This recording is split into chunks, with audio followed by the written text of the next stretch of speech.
ভারত পাকিস্তান জুড়ে চলছে যুদ্ধের দামামা। প্রথমে ভারত পাকিস্তানকে উদ্দেশ্য করে হামলা চালায়, এরপর ভারতকে উদ্দেশ্য করে পাকিস্তান, এরপর আজ কয়েক দফায় পাকিস্তানে ড্রোন হামলা চালিয়েছে ভারত, আর তাতেই শঙ্কার কবলে পিএসএল এর দুই দল পেশোয়ার জালমি এবং করাচি কিংসের ম্যাচ ছিল আজ বৃহস্পতিবার রাওয়ালপিন্ডি স্টেডিয়ামে।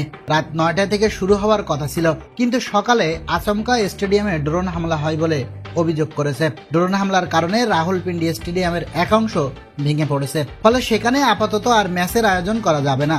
তাই পিসিবি জানিয়েছে পিএসএল এর যে কয়েকটি ম্যাচ বাকি আছে তা করাচি স্টেডিয়ামে হবে। বৃহস্পতিবার ড্রোন হামলায় ক্ষতিগ্রস্ত রাওয়ালপিন্ডি স্টেডিয়ামের বেশ কিছু ছবি সামাজিক যোগাযোগ মাধ্যমে ছড়িয়ে পড়েছে।